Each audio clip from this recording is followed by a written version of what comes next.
thanks everyone for coming, and welcome to the first Tropilunch of the semester. I'm Becky. I'm a PhD student at the Forestry Department.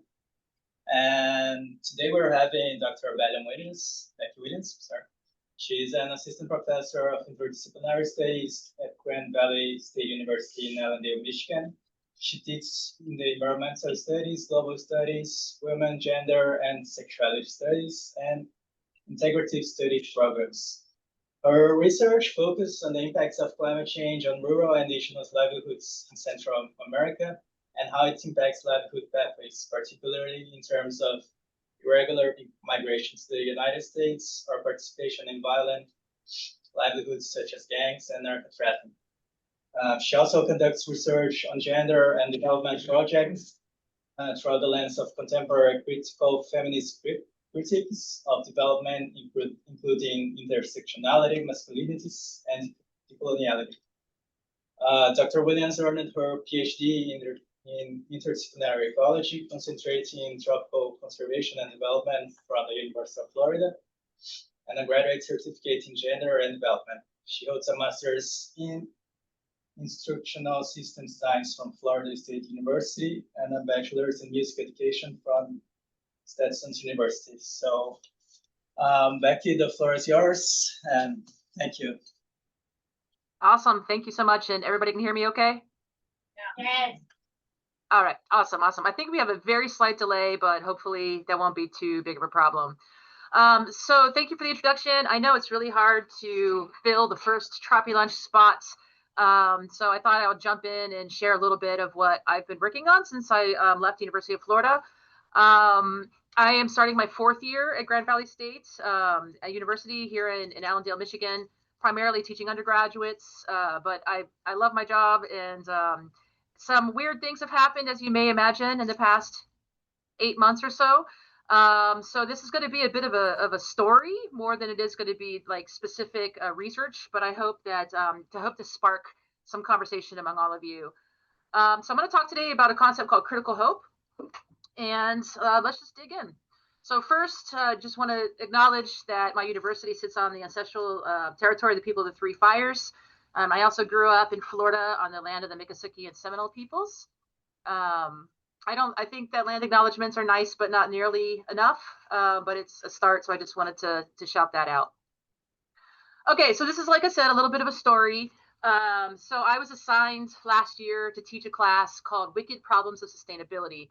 If you don't know what a wicked problem is, it's kind of an intractable problem, a problem that is incredibly difficult, if not impossible, to solve. Usually the solutions that we have for these problems, they can backfire or actually make systems worse if we don't do it correctly. So these are incredibly difficult structural problems. And so I was tasked with teaching an entire class on essentially unsolvable problems. Which was really depressing. And so I was really stuck trying to figure out how I was going to go about doing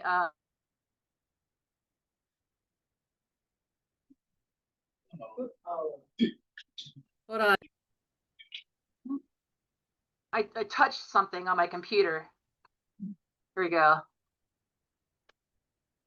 Yeah, sorry, I touched something on my computer, so it decided to die on me here. But we'll get right back in here. We can hear you. You can hear me? Great. Yeah. And all see right. You. Perfect. Okay. So let me just get this presentation back up, and then we'll be good.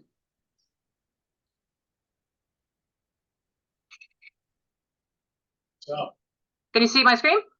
Yes. Brilliant. Okay.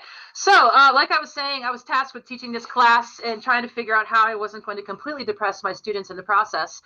And around the same time, I was looking up to verify some data on sea level rise. And so I consulted the 2023 IPCC report, which I hadn't read at the time. And so I started reading the report. And it's, any of you who haven't read the report, it's a really joyous read.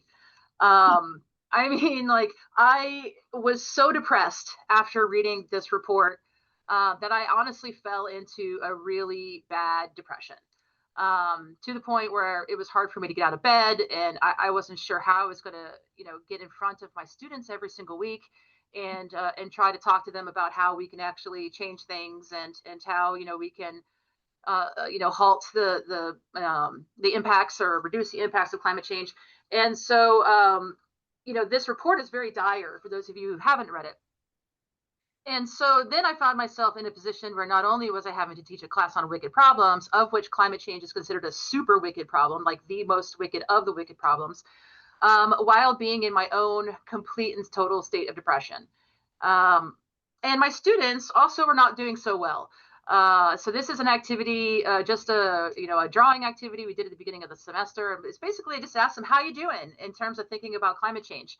And if you notice, every single one of these pictures has a burning planet. And you can look even closer and you'll see people over profit, and even Snoopy was sad about climate change. And so I was kind of shocked because my students were really in a state of despair as well. And so I was really worried about how I was going to do this. So I started myself trying to figure out how I was going to lift my own sense of despair. And so I started digging into literature on climate emotions and on hope itself. And, things are to the point now where there's a whole lexicon of words that are coming up around people's emotions around climate change, and eco-anxiety, climate anxiety, environmental distress, solastalgia. Like these are all these terms are becoming pervasive to help us kind of figure out how to cope. Well, as I started doing research, I learned that that young people and especially college-age students and high school-age students are really not doing well. This study by Lewandowski looked at 16,000 students across all 50 states. 58% are extremely worried about climate change, 85% moderately worried.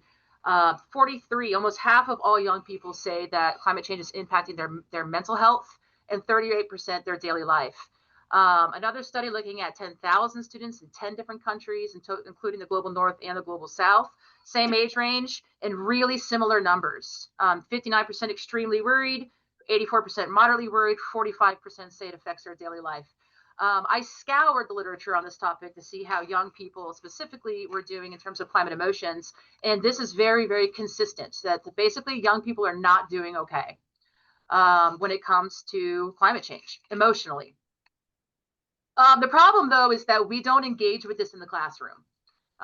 Research shows that most climate educators actually avoid talking about climate emotions, especially really difficult ones, or they restrict to only positive emotions. So there's a lot of pressure on educators to focus on the positive, like all of the ways that we can fix things, rather than actually taking a step back and looking at the fact that we actually are going to experience real loss. We are at this point in the process of climate change.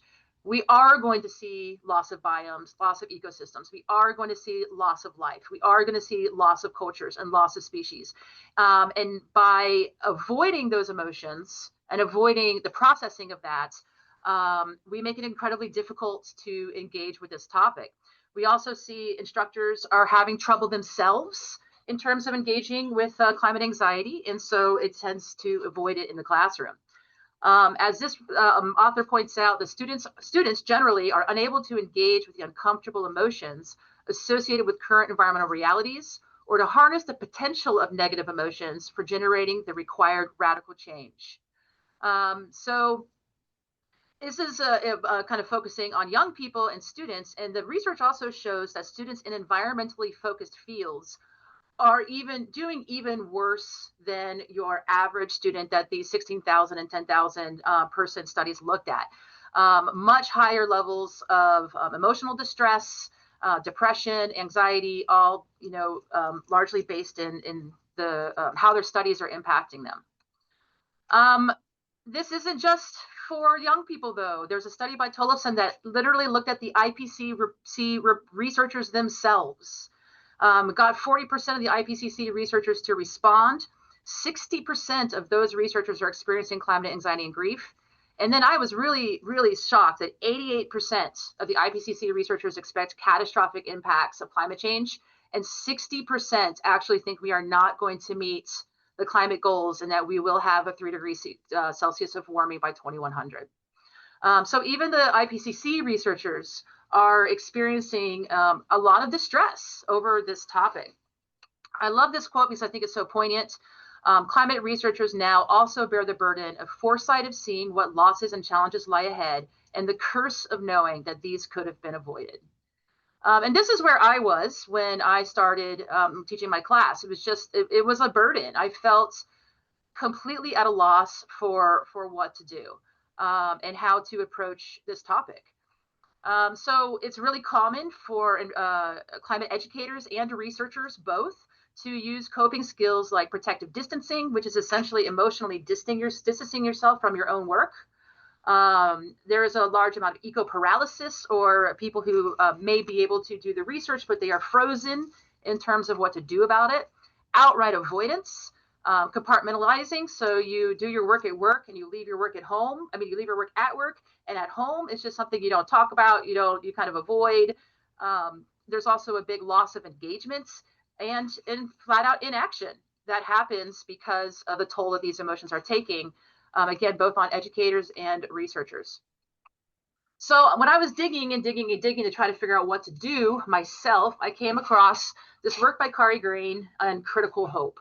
Her work looks at all of the literature on hope and comes at it from the perspective of Paulo Freire and the idea of critical hope. So it's a politically conscious, action-driven practice that resists passive optimism. It's grounded in community engagement and oriented toward the transformation of structural injustices through imagination, dialogue, and sustained collective effort. And of course, we can really take some time to unpack what all that means. Really, really highly encourage you to actually just read the book. But in any sense, I found this literature on a critical view of hope that really puts pressure on things like systems, and we'll get into that a little bit more. So I ended up in my Wicked Problems class assigning two texts. One was Kari's work on critical hope, and the other was your classic systems thinking book. So what is critical hope? The 7 principles of critical hope, in my view, actually don't do a good job encapsulating everything that she goes through in this book. However, I think that they are a good starting point. So the first is that hope is necessary, but hope alone is not enough. And I'll dig into a little bit of what these mean. Critical hope is not something you have, it's something you practice. It is messy, uncomfortable, full of contradictions. It's intimately entangled with the body and the land, requires bearing witness to social and historical trauma, requires interruptions and invitations. And it was number 7 that pulled me out of my despair. Anger and grief have a seat at the table. We actually are allowed to feel the emotions that we feel about the climate crisis. And not only can we, but we really, really should. So in my class, what I ended up doing is taking a really deep dive into what are wicked problems. We just, one of the core components of the book on critical hope is the idea of critical consciousness, which comes out of Freire's work. The need to raise consciousness around structural injustices. Students did presentations. They wrote their first essay on whether or not they had hope. And then we compared how that compared with critical hope. So this is from my class last semester, hope at the beginning of the semester. And this kind of reinforces the idea that hope is important, but you can't just hope. Hope is actually a very passive thing. So only hoping actually doesn't get us anywhere, and it can be toxic. And so one of my students said, I feel like the words hope and future contradict each other. Having real, genuine hope for the future of the world seems impossible without being ignorant or misinformed. Because last I checked, we've been nonstop causing incomprehensible damage to our planet since the dawn of civilization, so much that we are well past the point of no return in terms of permanent damage to the natural world. So like I said, my students were not doing very well when we started talking about whether or not they had hope. This is one as well, a 22-year-old multiracial student. I'm always hoping, but then she says, do I have hope for the future? No, I do not. My personal experiences and the education I have gained, both in and out of school, have helped me realize this. And that kind of made me really sad. Like her education has made her feel hopeless. Even with this new generation of young adults that are advocating for climate change, racial justice, and mental health advocacy, wicked problems like education, politics, systemic racism, and rich white men will overpower it. And then just one more. This is one where a student gets into talking about toxic positivity. And she's saying that, I had a mixed perception of hope. I would hear people say they wish for things to be different just as I did. It made me feel optimistic. But then when I thought about everything that actually needs to happen, I would feel hopeless. I criticize my own hope as toxic positivity and worry that other people were falling into the same trap of unhelpful, unproductive hope. Then eventually something would make me hopeful over and over again. The cycle will play out over and over again. So just to start out, we really started interrogating what hope actually means and this idea of this feeling of hopelessness that students were experiencing. So one of the things that we did to really dig into the principles of critical hope, and this kind of speaks to, it requires interruptions and invitations, and it's messy and full of contradictions, is a deep dive into systems of oppression. And it was really interesting in terms of interruptions and the idea in critical hope that that we have to take a step back sometimes and interrogate our biases and the things that we have preconceived notions about. And in this situation, I had a student. We were talking about privilege, bias, and and how that was related to wicked systems problems.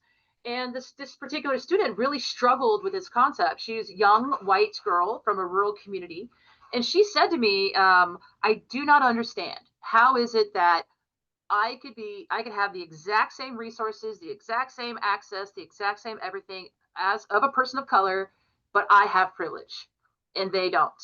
And so I realized as an educator that if one person in my class was struggling with this, that others were as well. So we took a step back and really started interrogating the idea of privilege and what it means. I went through a series of activities with them so that they could visualize and experience kind of what systems of privilege actually look like. By the end of the semester, she had completely changed her views on privilege. But that student could have made the decision not to engage with that. And I, as an instructor, could have gone right past it. But if we're going to be critical in terms of how we are developing a community or a practice of hope, we have to allow for interruptions and conversations and invite people into this conversation. So that is essentially what we're talking about there. Critical hope is intimately entangled with the body and land. Now, what do we mean by body and what do we mean by land? There's a lot of depth to that discussion alone. What I decided to do was, while I was talking about these large-scale global and national systems of oppression, that we would apply that to our local context here in Grand Rapids. So we went on field trips to different places to look at. We went to a recycling plant. We went to a landfill. We have an agricultural program here where we grow crops. So we went out there because I wanted students to see locally what these larger problems look like and how they actually are. Even here in Grand Rapids, the problems that we have are illustrative of the same problems on the larger scale. So we took a deep dive into the university's food system. And I wanted to do this because I knew, the students didn't know this, but I knew that our food system at Grand Valley is, all the food comes from Aramark. And Aramark uses prison labor in their production.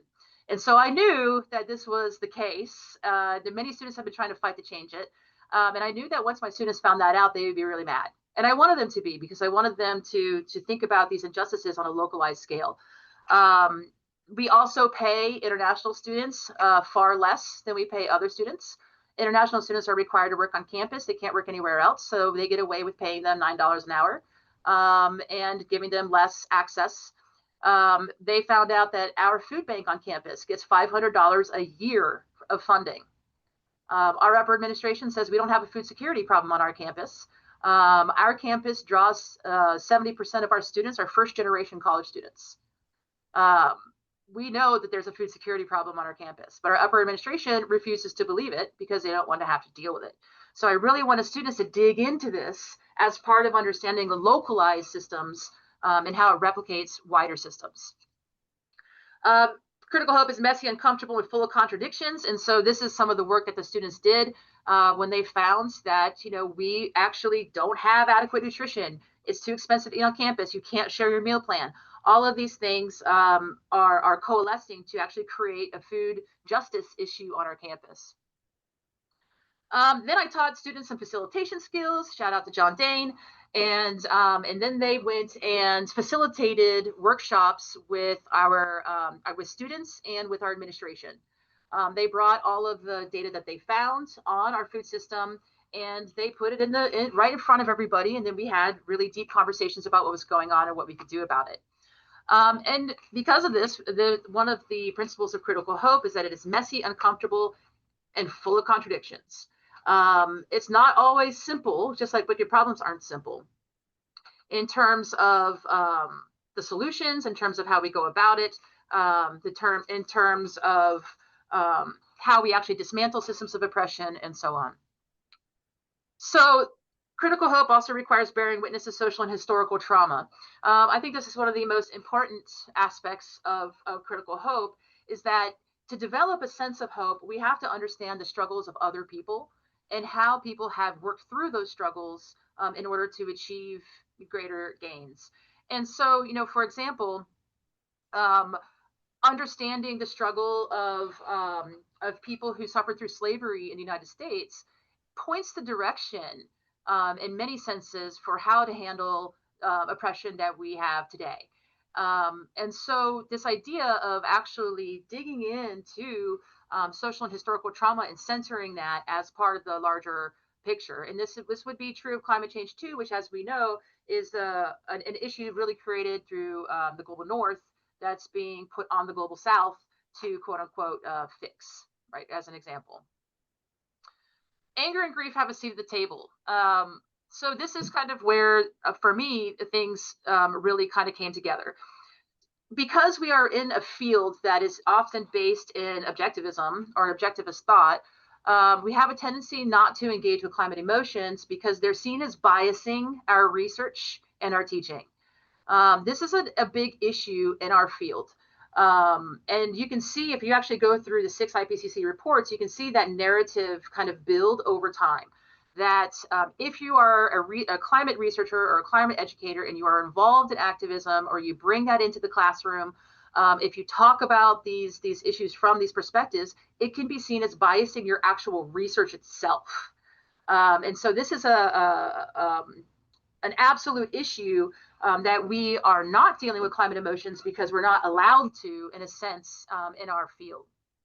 So we dig in really deeply in my class into all these very quickly explained pieces of critical hope. And then by the end of the semester, I was really shocked because my students, and they actually, I should also mention that they had a semester-long project on critical hope that they had to engage in. They had to do something for their mental health. And there was a list and there was some requirements around focusing on their mental health over the course of the semester. And then they actually had to get involved in an environmentally focused advocacy group. This is right before the election, so I also allowed them to get involved in political work or any type of work that was related to what we were doing in class. So over the course of the semester, we checked in a lot on how students were doing in terms of developing skills around mental health and how being physically and emotionally involved with climate advocacy was influencing their perception of hope. So this student talks about toxic positivity, and she says, I did not know what the alternative was. It showed me that it is okay to feel anger and all of these emotions associated with issues like climate change, and that anger is actually useful in propelling change forward. And she's actually absolutely correct. And the research on climate emotions shows that anger is actually one of the emotions that does lead to action. Fear or depression or sadness, dismay, those actually lead to inaction. So there are kind of emotions that propel us and emotions that hold us back. Students also say that they've learned that critical hope involves humility, action, uncertainty, and optimism, and it allows you to acknowledge that uncomfortable reality of a system while still finding the motivation and courage to continue working towards a goal. And one of the big pieces of critical hope in terms of involvement is this idea called relentless incrementalism. And for me, this is, again, one of the most important things that I learned out of her work, was that this is a long, long fight that we are moving in teeny weeny little pieces relentlessly. So relentless incrementalism is that idea that we would love as individuals to make this massive impact with our work, but the reality is that we have to make these small changes over time and collectively, kind of like, every drop of water ends up becoming a river. Students also said they learned the importance of self-awareness. They learned that setbacks are inevitable and to view them as opportunities for reflection and growth rather than disengaging. Critical hope isn't just about believing in better outcomes, but actively working toward them through collaboration and sustained effort. And I asked them, okay, so what now? What are you going to do now at the end of the semester? What are your views on hope at this point? And so they learned to be curious about the world, take action instead of waiting for it to happen. And this one was really shocking to me too. This Critical Hope project is one that I will not forget. For the first time in my life, I took the time to learn about my well-being and mental health. I learned more about myself during these 3 months than I ever did before. And this was consistently reported across my students that they do not focus as they should on their mental health, and particularly on maintaining their mental health for the long-term struggle of working in climate-related fields. So again, small, meaningful actions, looking at steps to get where you are today, more motivated, less overwhelmed, and each small action helps build a better, more sustainable future. So this is just a couple of pictures of their mental health projects. They all were able to do all kinds of different things. There are a lot of options. One on the bottom left decided to do water skiing, and I was like, sure, hey, why not get outside? That's hugely important. And then I just want to kind of wrap this back around to my research. So those of you who know me know that most of my research, as was in the intro, has been related to international development work. Largely, I've worked, focused my research in Central America, and these are some of the recent, papers and projects and stuff that I've worked on. And so this is kind of where my passion has always been, but then this happened. Maybe some of this looks familiar to some of you. And the organization that I have done all of my work with is USAID. And as you know, USAID is no more. And so those of you who may be panicking as students and faculty at the University of Florida, I too am experiencing that because my entire research platform was wiped out, as well as all the databases that I was drawing my data from, all the money that we had, it's all been halted. Unfortunately for me, I'm going up for tenure. I'm going up for tenure early, and I had to figure out what to do at this point. And again, like I told you, I really had reached a point of depression before I found this book on critical hope. I ended up reaching out to the author, Kari Grain, and told her how much her work impacted my class. We ended up striking up a conversation. We met on Zoom. I flew to Vancouver. We spent 4 days working on a paper together, and now she and I are collaborating to take her work and actually apply it in a research context. So a couple of projects that I have coming up. We're doing a project through, there's an organization called Climate Change Solutions Educations Network, a network of a couple thousand climate educators. And we're working on a large survey for them to see how they are actually doing in terms of climate change. And we're also working on a similar project around researchers, because unfortunately, there are very, very few studies on how climate researchers are doing emotionally, especially since the 2023 IPCC report came out. And then the thing I'm most excited about is I've started conversations with people who are currently at University of Florida, including Sarah McCune, Wendy Lynn Bartels, and others, to look at this in terms of how it applies to communities. And here's the reason why. I just grabbed a couple of random resilience frameworks off of the internet, just some that I found that had graphics for. When you look at climate resilience work, nobody is talking about the psychological and emotional aspects of resilience. Now, when you go back for my presentation, how is that when we know that educators and research are not doing well emotionally when it comes to the climate crisis? And that lack of engagement with the psychological and emotional impacts of climate change are resulting in inaction, burnouts, people leaving the field, people actually going through their own periods of depression like I did. So we are not engaging with this in the classroom. We are also not engaging with it in our research. And more conversations that I'm having with people who work in climate change are finding that the psycho-emotional aspects of this are a key factor in communities being able to actually be resilient. And the frameworks around resilience do not address this at all. So this is just one example. Here's another example for catalyzing urban climate resilience. Sure, we talk about agents, we talk about understanding vulnerability, but typically what I see is that any mention of any psycho-emotional aspect of it comes after the resilience work, rather than as a precursor to what people and communities and so on have to have this notion of a critical view of hope and a critical practice of hope in order for communities to actually be resilient. This one is another paper here. There's all kinds of good stuff in this paper in terms of how to promote resilience. And there is absolutely nothing about emotional well-being. Here's one, another one is that I found. Again, same thing, nothing about emotional well-being. Here's one from the actual same IPCC report that I mentioned earlier. They talk about help financing, assessing vulnerability, but nothing about the emotional needs, the emotional, how it is that emotions and psychological well-being play into resilience, and what a critical hope, so that again, that going just back quickly, these views of hope as necessary but not enough. It is a practice. It's something that you actually do, and you do it on a daily basis, not something that you just think about. It is messy and uncomfortable, and you have to be able to engage with the messiness of actually developing hope, and messiness of people who contradict you, or groups that you have conflict, even though you're trying to move forward, or even working with a community and realizing that maybe the best thing that you can do as an outsider is support from a distance, rather than supporting from walking through their communities and trying to engage directly. That's part of the messiness of it all.